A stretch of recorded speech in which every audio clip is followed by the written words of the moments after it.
So a common problem you may run into when you're using basic admin is that you're not going to be able to take advantage of the mouse functionality when you have copy and paste enabled in your lists. So if I type something in chat and then open up the chat logs, you'll notice that here we have copy paste functionality, so we can highlight the message and copy it and paste it.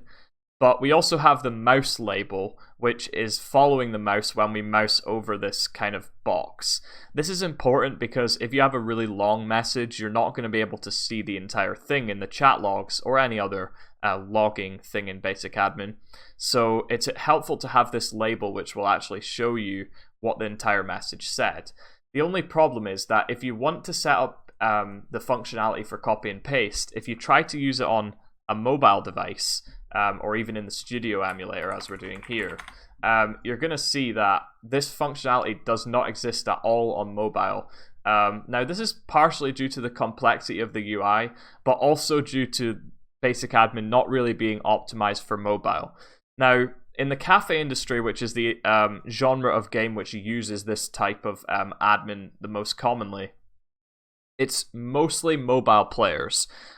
So it's important that you do try to support them as best you can.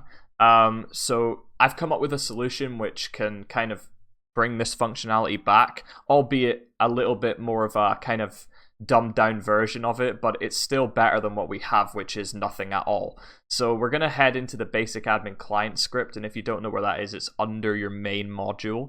And if you haven't got the main module or anything like that, then go to the top of the basic admin guide post, and that tells you how to get all that crap. So what we're going to do is come down here to around line 640. So here we are, and it's going to be in this line right here where we're talking about the scrolling frame.child added. We have actually edited this line before if you did set up the copy and paste functionality, because we added this is a text box part. So you're going to see here that we've got mouse enter and mouse moved. Now this is the problem because it's optimized for PC, so mouse moved, but mobile doesn't have a mouse that can move inside an object. So it's very difficult for them to fire this event and get the kind of behavior that they want. So what we're going to do is basically just revamp this function a little bit to help. So we still want to preserve the PC functionality, but we want to run all this code, which is kind of the code which is running to calculate what should be showing on the label. We want to run all this code whenever someone's touching inside the object as well.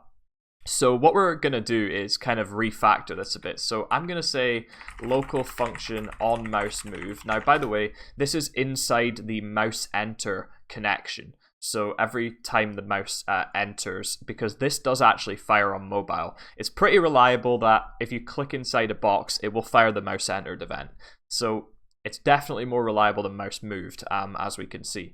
So we're basically going to go into our mouse moved connection, which is doing all the logic for calculating the mouse label. And we're just going to say from this if not dragging all the way down to the end before the one with the closing bracket. And we're going to cut it, so you can either right click and press cut or use Control X. And then we're going to go into our on mouse move function and we're going to paste.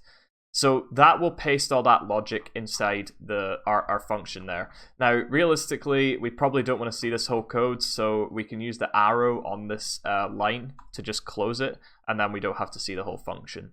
So we do want to preserve the functionality on PC, but we also want to add some functionality for mobile. So let's first do the mobile.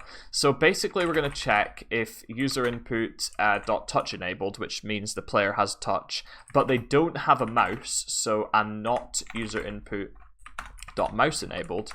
Then we are just going to call on mouse move once. So that's going to call it at whatever position their mouse is at, and it will call it there. Now, potentially you could improve this to kind of call whenever their touch input moves, but I'm not doing that here because I'm trying to keep it simple.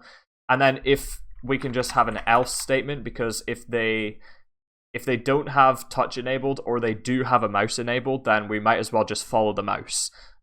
So yeah. So then we're just going to basically take this code from down here and just drag it up inside this function.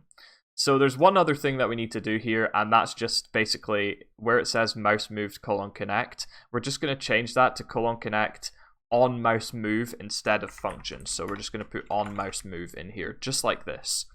So then we can kind of tidy up these empty lines, but this is all we need to do. So now you'll see if we go into play solo in the mobile like emulator, and we say chat logs, you'll see that whenever we enter our mouse inside one of these, or in this case it would be like tapping our finger inside one of these, it shows us the label at the mouse. Now this is not the best because you'll notice that when we let go of our finger on that box, it goes away. And also, if we have our finger held down and move it across the box, it doesn't follow our mouse, or if it does, it's very jumpy. For example, if we come out and then back in really quickly, then it will be at the mouse. But I think this is a better solution than like having nothing at all. By no means is this the best solution, and if anyone has a better solution to this, which perhaps would be monitoring the player's touch input and checking if it's inside any of those scrolling frame objects, then please post it in the thread so that everyone else can see it as well. But for now, since there's no other better solution, then this can hopefully suffice. Hopefully this was helpful.